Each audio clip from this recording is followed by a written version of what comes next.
equity for people imprisoned in the Appalachian region, which includes building a pathway to an associate degree program at a maximum security prison in Pennsylvania. We also have some amazing partners who supported us in hosting this screening of Beyond Walls. Joining us this evening are the Appalachian Prison Book Project, Working Films, the American Friends Service Committee, the West Virginia Innocence Project, the West Virginia University School of Social Work, and the West Virginia University English Department. So thank you all for your commitment to this event as well. My co-host, Danielle, looks like she has her brand new baby niece with her. She is a graduate research assistant with the Higher Education and Prison Initiative. And Danielle, if you need me to put the document with everyone's websites, you've got it. Okay.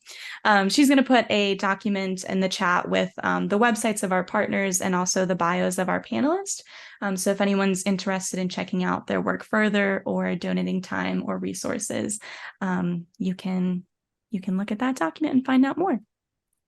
But speaking of our panelists, I am very honored to present four brilliant people to you who will answer some questions for us after the screening. First person I'll introduce is Sylvia. Sylvia Ryerson is a multimedia artist, organizer, and PhD student in American Studies at Yale University. Prior to graduate school, she worked at the Documentary Arts Center Appalachia in Whitesburg, Kentucky. There, she served as a reporter and the director of public affairs programming for Appalachia's community radio station, WMMT-FM, and co-directed and hosted the Calls from Home radio show. She has produced numerous community-based participatory media projects working with movements for a just transition from fossil fuel extraction, the abolition of the prison industrial complex, and migrant justice.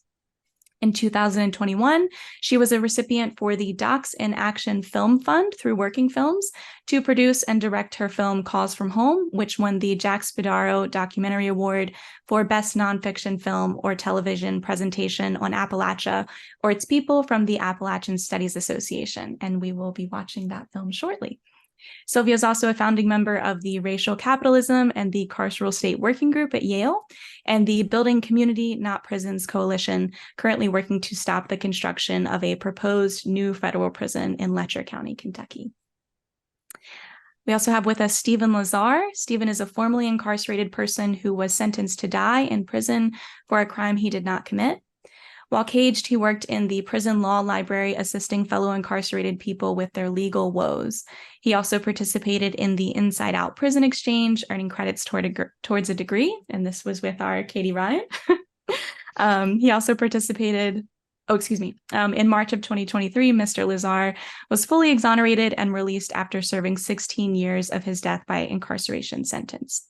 After his release, Mr. Lazar got a job as a legal assistant with the nonprofit law firm Phillips Black Incorporated, which is a firm that focuses on representing indigent people who have been wrongly convicted or sentenced to death. Mr. Lazar regularly speaks at colleges about the horrors of the criminal justice system, and he and a group of other exonerees work to help recently released people adjust to society. Alejandra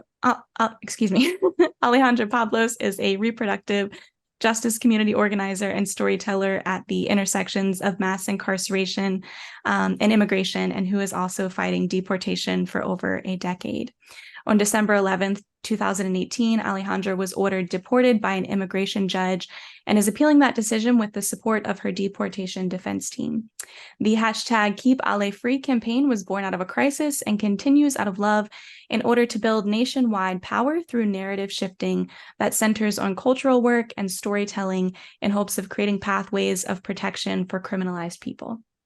Alejandra is a storyteller with We Testify, where she shares her abortion story as an act of resistance and liberation. She is also a member of Mi Gente, Detention Watch Network, Immigrant Justice Network, the National Council for Formerly and Incarcerated Women and Girls, and many more immigrant rights and prison abolition organizers throughout the country. She is currently collaborating with Donkey Saddle Productions on a play about her experience resisting deportation and disposability. You can follow her journey to abolish ICE and her own deportation case at keepalefree.org.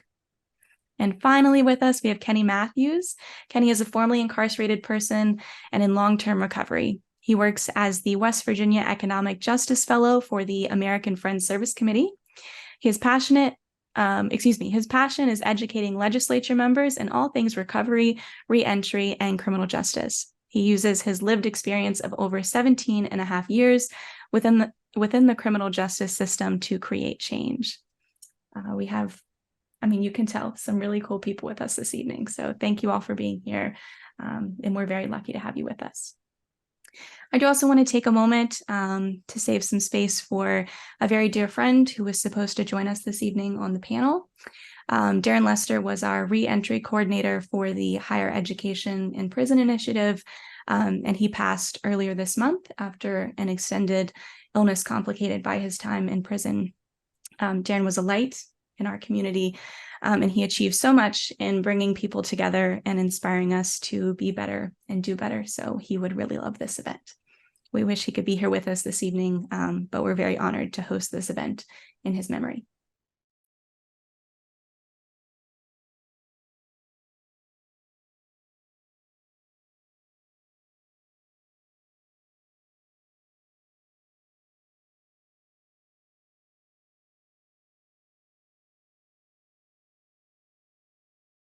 We'll go ahead and move on to hearing from our panelists now.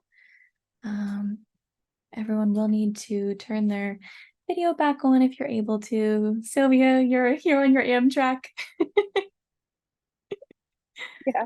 Can you see and hear me okay? Yeah, we can. We'll make it work. Wow. Lucky. Yeah. So if we want to start out, maybe if any of the panelists have anything they want to say about any of the films or initial thoughts, and then I'll hand it over to Danielle to start going through some of our Q&A. I guess I'll be the first one to start. Wow. All those movies brought back different aspects of my incarcerations. And it was parts of it were like difficult to watch, right? Because like you understand the actual system that's behind, those people. And while some of the people in the video aren't may not be individuals I'm familiar with, I am familiar with their experiences and with people like them, whether it's aspects of myself or aspects that I see in other people that I was formerly incarcerated with. Like, you guys mentioned Darren Lester right at the beginning of this, and I did a lot of time with Darren, right, in different facilities. We developed a bond that post-release continued, right? I was fortunate enough I was released before he was. And to see us both go from talking about what we want to do like inside the facilities to actually stepping out and doing it was something that we really shared, had in common, and it was unique for us. And it was just those videos like the shout outs and the phone calls on the radio and stuff. Like I remember listening to those things and wishing I had somebody to shout me out on the radio, right? And or like seeing the images of what it was like being incarcerated during the pandemic, right? West Virginia, we shut down right before, in the mid of 2020. I was lucky enough where right after they shut down, I was still able to make parole and get released. And there was a lot of people that were stuck because of the shutdown. And it's just, all those memories flowing back, like being 3 years out of it. Sometimes you forget certain things, getting caught up in the day-to-day stuff. And to be able to see those images and have those thoughts come back to mind, it was just really, really powerful and important for me.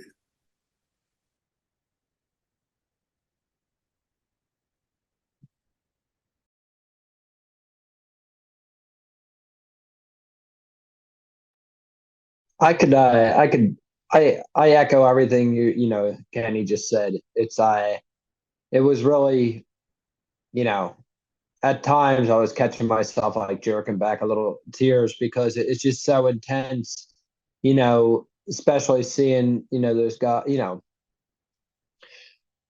with, I've walked in those shoes, especially, there's one line, and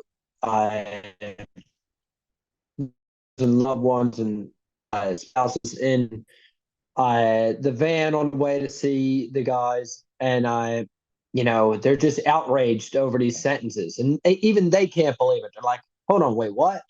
But and everyone's saying, at some point, the laws they got to change that. They got to change those laws at some point. And the sad truth is like they very rarely ever do. Like that, it's people like us and out there, and we're a minority that care.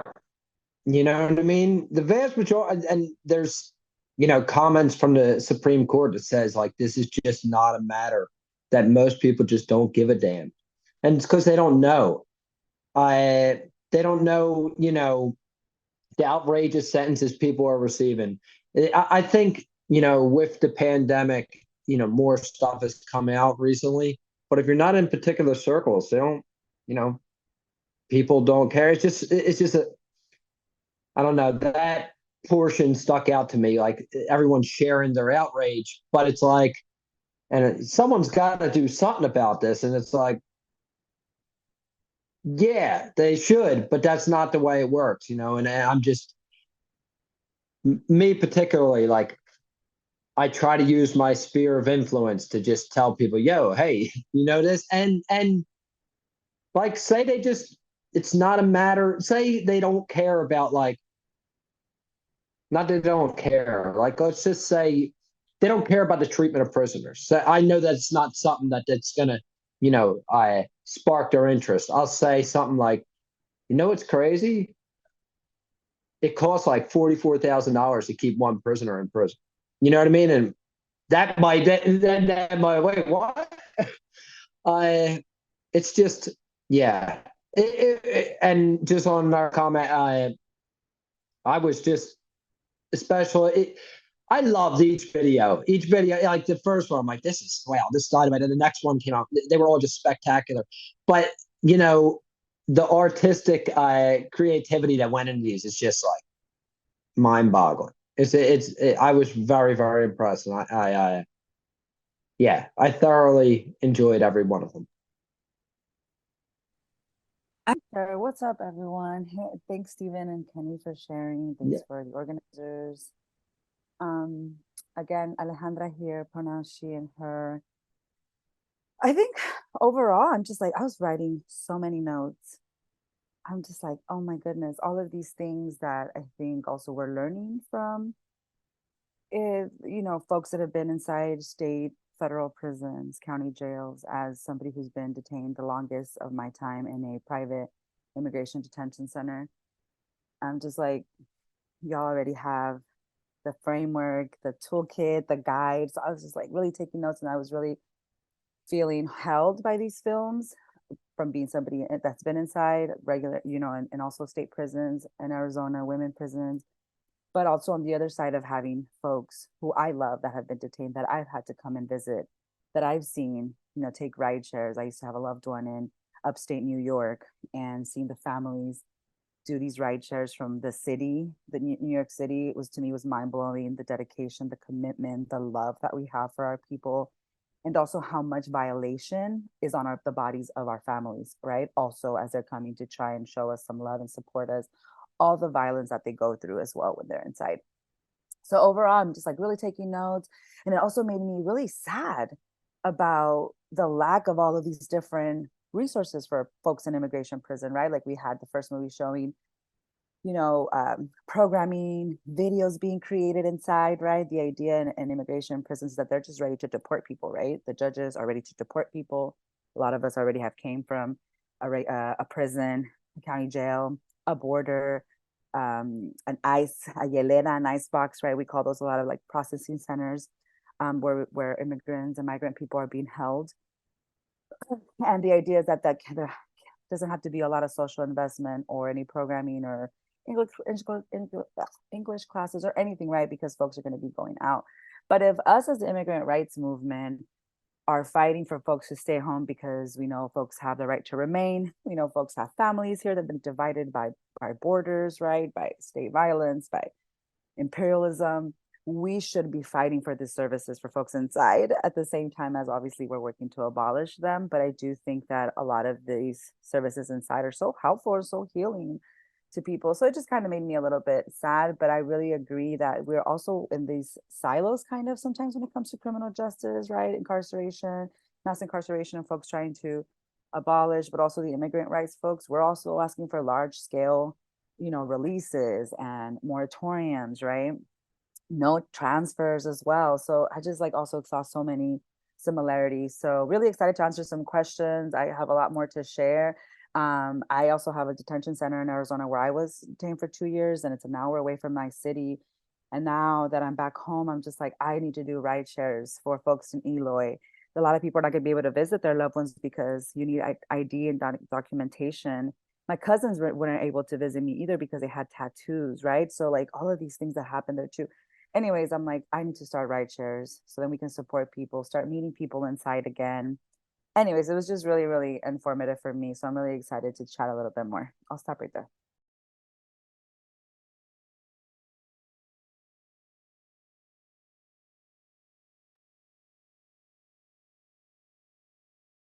All right. Sylvia, I don't want to cut you off in case you have anything to say, but otherwise we can go ahead and start moving through Q&A. Okay, great. So Danielle, do you want to move through these? Yes, I can. Okay, So some of them have already been answered. I'm going to start with kind of the ones that we don't necessarily need to do a follow-up for, but the panelists, you still can go ahead and type some stuff. So we all wanted to go ahead and welcome Hector home. Hector said that the films were surreal and really resonated with him. So congratulations, Hector, for that.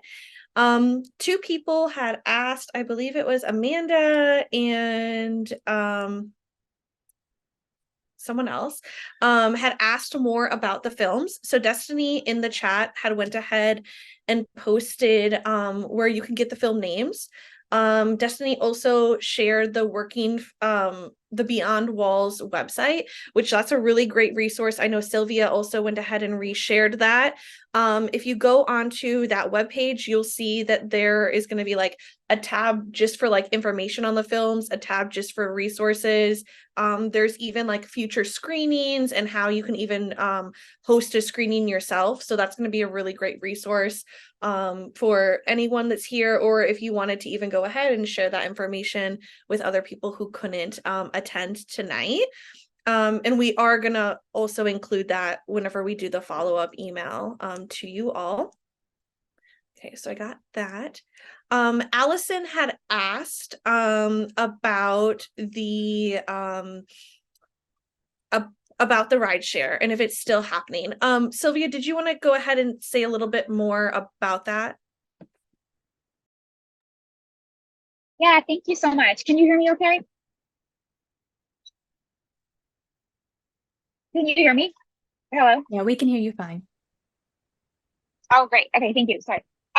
Yeah, you Appalachian Prison Book Project and Destiny and Katie, it's just an honor to be here with you guys and get to share this work together and to all of my wonderful panelists.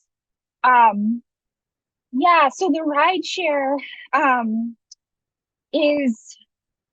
it actually was, it was put on hold, as so many things were during the pandemic, as they shut down all visitation for over 2 years at Red Onion and Wallens Ridge. And during that time, some of the people that were core organizers with it, one of them retired. And so unfortunately, it's not currently running. And that's actually we're really hoping to use this film to get it started again, specifically networking with people across the state of Virginia, to help with traveling to Red Onion and Wallens Ridge in Wise County.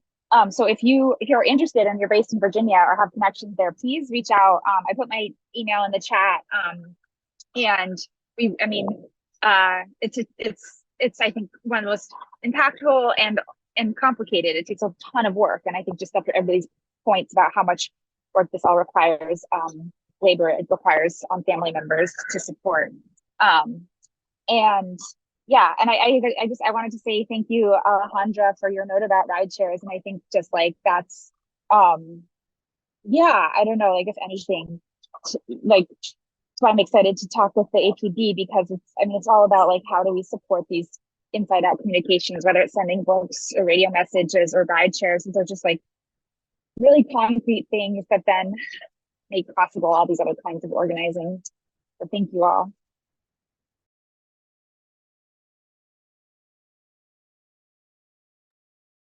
Our next question was from Caitlin. She says, I was wondering what the panelist ideas of the ideal justice system would be. So she's jumping right in. It's a great question. She asks, would that mean no prison system at all or only for certain people? Some of my students have been writing about how they think white-collar crimes should face harsher punishments, such as imprisonment, but I have been conflicted because that would also add to the carceral system in the United States.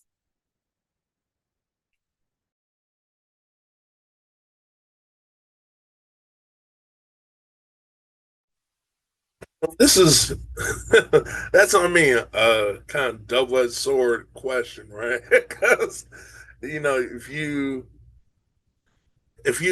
abolish completely the carceral system, right, then what happens when somebody does something against the law, right? I mean, I think we have to have a balance between complete anarchy and lawlessness and humane treatment of individuals and the proper penalties for individuals that commit certain offenses. Right? It's a hard ask. It's like, okay, let's say the defund police movement, right? Now, if we defund the police, who's going to run into an active shooter situation? They're trying to save people. I mean, I'm not, me personally, I'm just not built that way. There's a lot of things I run into, but there are the cops, clearly. Know what I mean? I love that we're asking this question, Kenny. I'm glad that we're like gonna brainstorm together. Because for me, I'm just like, also the question is more like, how do we hold anyone accountable? In our own criminal justice system, they're telling you innocent till proven guilty. If you got dinero, right? If you got money. So in my head, I'm also like, damn, people are so like, how are we gonna punish these people for doing these things? When first of all, we're not even like, we don't grow up to even hold people accountable, be able to like, again, hold each other, right? And restore after harm, right?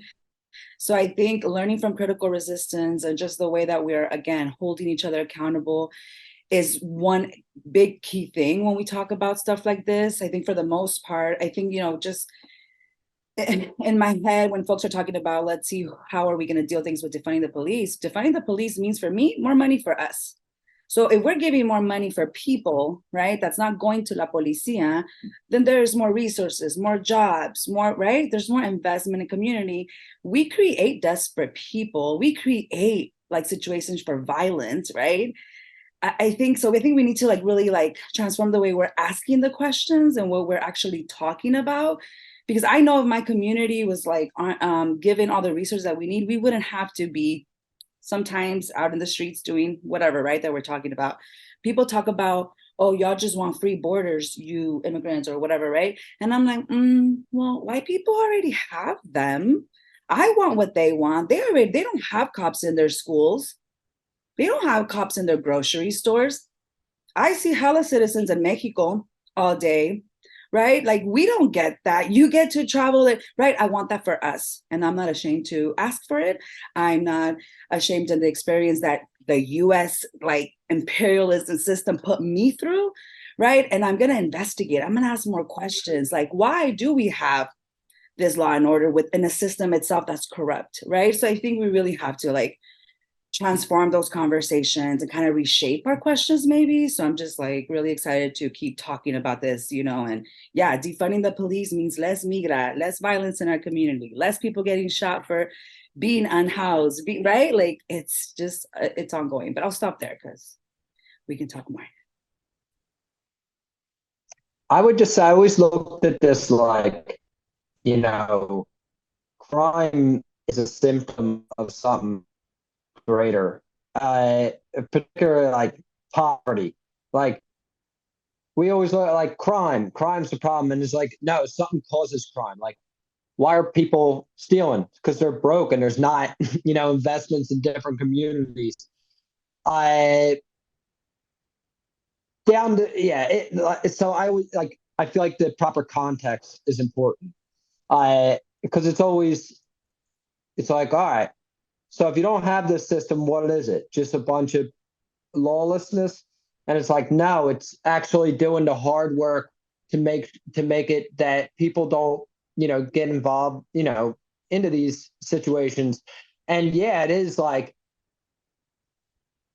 the vast majority of people. I spent 16 years in prison, and I don't know that I met anyone like that dude needs to. I have never encountered, I should say, very, very, very rarely have I encountered a person where I'm like, that person he should never be around another human being. You know what I mean? And we forget the system that we have, the vast majority of people I've been around, they leave there worse. You know what I mean? This system is not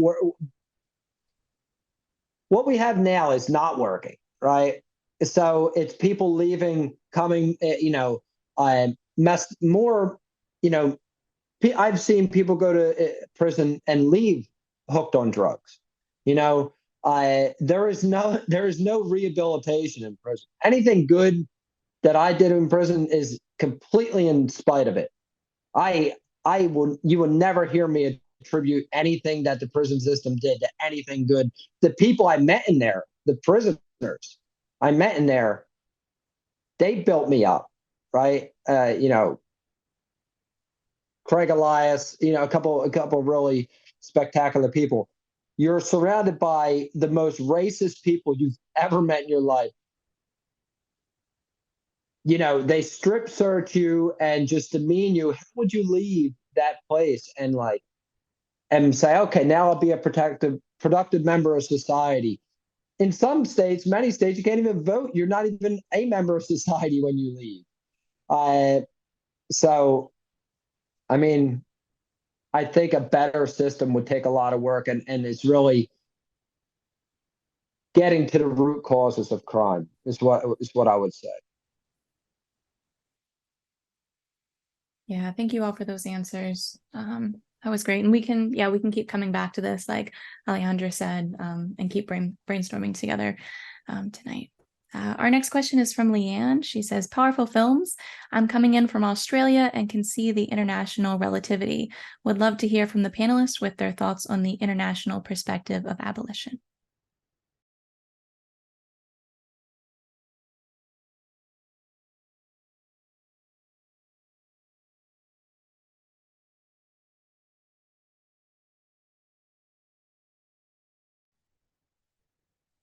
I can take a stab at that. I mean, I think Alejandra, so much of your work is exactly this: is showing the connections between the movement for abolition of ICE and the prison system. How these two systems are completely intertwined, and I think, I mean, one immediate connection is the ways people are really building solidarity between the folks working against ICE detention and the prison system.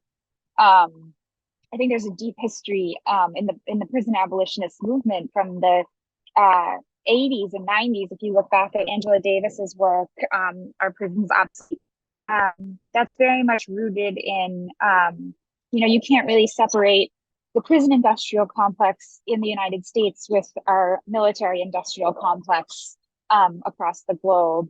And these systems of violence that we're using to uphold and allows certain people in this country to be rich and powerful, and the immiseration of others is fundamental to the work to end the prison system. So I think, ending U.S. imperialism abroad. And I think, I guess on a more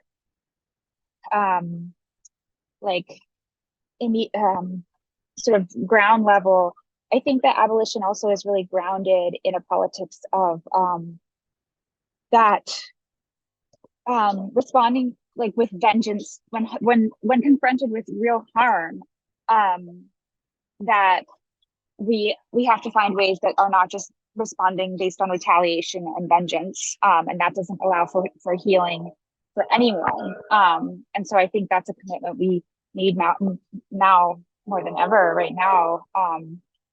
And yeah, I'll just leave it there. I'd be very curious, Alejandra, your thoughts on that and others. Thanks, homie. I mean, unfortunately, I don't get to organize and go to elbow with people across the world because, again, of my deportation order and like not being able to travel. But I can't wait to do so. I know I'm gonna do that, but I do think that I do sit in virtual spaces with folks. There is women, people, femmes, folks, challenging the binary, denying the binary, right, and living their most gender non-conforming life. And those, again, everywhere in the world are the people that are most incarcerated, right? So I think globally there's an understanding and a recognition of who the police state is. And those police states are coming into these homes, right? These countries locally. So I think that's one thing to know, that, we can recognize a cop uniform everywhere across the world. Let us really sit with that, right? That shit is really scary, and that shit comes from the US, right? So, I'm right now just thinking of all the children that are being lost, through this genocide that's happening. Just wanted to honor that. I was crying this morning, and that is due to, again, the fact that folks are yelling for abolitionists, right? We're talking about a future without police, without incarceration, without displacement, without that kind of violence, right? And I think, there is a lot of us connecting with the police state everywhere in the world, right? And we understand that, we need more investment in us, right? But capitalism, imperialism, right? And this ideology, sometimes it's religion ideology, really drives, displacement of people. So I just really think that it's a moment right now to be elbow to elbow with people, to have that compassion, to move in compassion, move in action, right? So yeah, I don't know if anybody else has anything to add to that. Thank you for that question.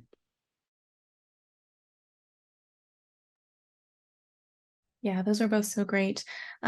We do have two more questions in our chat. We've got about 6 minutes left. So Ellen, we'll go with hers first. She says, love these films and panelists. You all are amazing and giving me so much to reflect on. Thank you.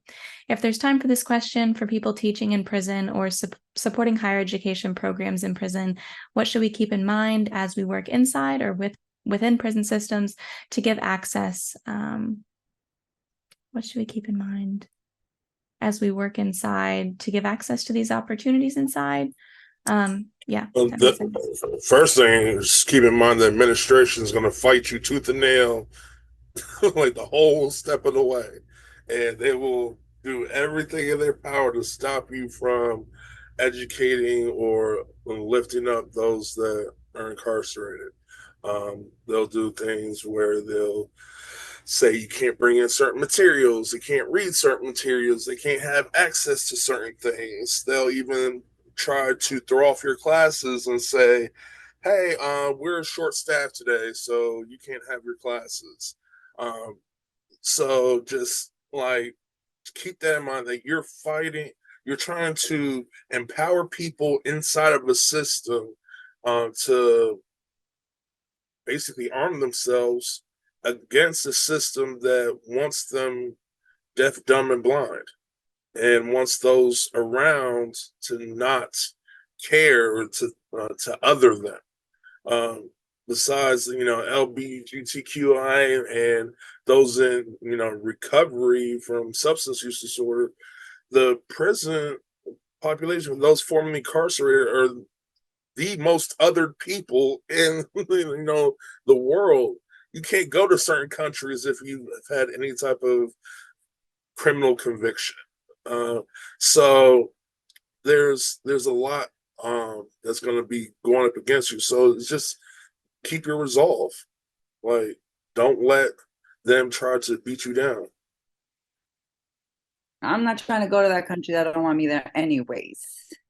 But what I do want to answer y'all, what I want to add to that is I think this is an important question. I've been inside, I've been kicked out because I have too much love and I want people to, we actually want to move things. At the end of the day, I feel like it's important to be inside. Folks need it, and all that. But if there is not also a conversation between groups inside, obviously there is limitations to the conversations we can have inside with folks inside. But if there's not a true way to figure out how we can have conversations around what is our inside-outside strategy also to shift conditions, right? Decrease the power that they have, defund them.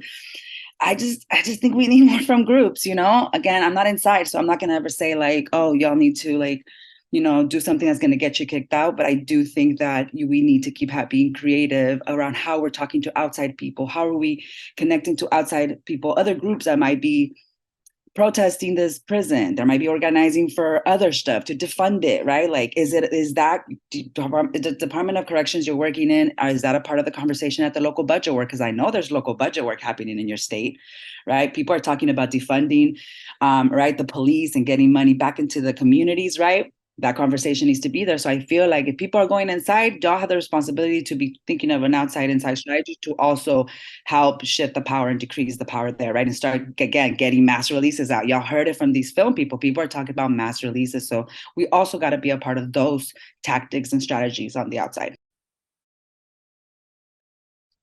I would just say after kind of being involved in this, both outside, that don't take no for an answer. And initially they're going to be, abrasive to the idea of bringing education in a prison. They're going to say, well, we have a lot of these programs already. We really don't need this. And you just got to keep, banging at the door and go to, wardens and just keep bugging them. And that's, I feel like that has gotten results. And also, being a little strategic, you kind of want to say, we want to show that, you're trying to actually, rehabilitate people, kind of stroke their egos a little bit. That is what I've seen actually works. Thank you all so much for those answers. I think that's a pretty good place to end on, is education and how to make it more accessible for more people. So yeah, you all have been fantastic. And we had some very necessary, difficult, beautiful questions from our audience. And you all did a stellar job walking us through those. It's been so great to be in community with everyone tonight. One last thank you to our partners for this evening, and also to our audience members for showing up, for engaging in this content. And for asking us the hard questions. So stay in touch, friends, and have a good night. Thanks.